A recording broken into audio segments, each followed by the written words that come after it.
বুট বিরিয়ানিটাতে আপনি ডিম পাইবেন, চিকেন পাইবেন আর বুট এই ডিম দেওয়া 50, চিকেন দেওয়া হলো আপনার 120 আর হলো 150।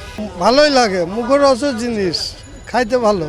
স্বাস্থ্যসম্মত বলতে হচ্ছে দেখা যাচ্ছে যে সবাই খায় ইনশাল্লাহ, সেজন্য তো কোনো ক্ষতি হয় না ইনশাল্লাহ ভালো। এখানে মনে করেন আমি 40 বছর ধরে আছি, টুকটাক সবসময়ই মানুষে খাইছে। এটা আপনারা ভিডিও করার পরে অনেক সবাই মনে করেন আসে। ফুটপাতের অনেক খাবারই যেগুলো একটু ডিফারেন্ট নাম, ওইটাগুলো খাওয়ার কিছু ইচ্ছা আমার থাকে, যে কারণে এটা যখন বুট বিরিয়ানি শুনছি আসলে ইচ্ছে করলো যে খেয়ে দেখি। হ্যাঁ, ডিফারেন্ট কিছু আছে। হ্যাঁ, আসলে এটা রিভিউ খারাপ না, ভালো। বিরিয়ানির নামটা এখানে বিরিয়ানির চেন আছে আর কি, বিরিয়ানির ঘেরানটা আসে, এই জন্য বিরিয়ানি নামটা দেওয়া হয়েছে।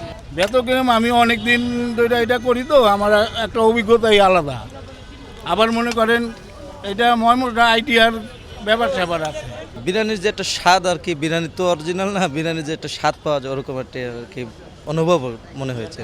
রেগুলার খাওয়া হয় না, তবে মাঝে মাঝে খাই আর কি। যখন তো সবসময় এখানে ভিড় দেখি, ভিড়টা সবসময় থাকে। আর টেস্টটা আপনার টক দেওয়ার কারণে কিছুটা চটপটির মতো একটা টেস্ট আছে, ছোলা আর পোড়া পোড়া, তো একটা অন্যরকম ফ্লেভার। বিরিয়ানি বলতে উনি যেহেতু চিকেনেরও ইয়া আছে, আমি শুধু বুট নিয়েছি, এখানে চিকেন সহ নেওয়া যায়, এই কারণে হয়তো চিকেনটা যেহেতু অ্যাড করছে এই জন্য বিরিয়ানির একটা নামটা ছোলা বিরিয়ানি দিয়েছে।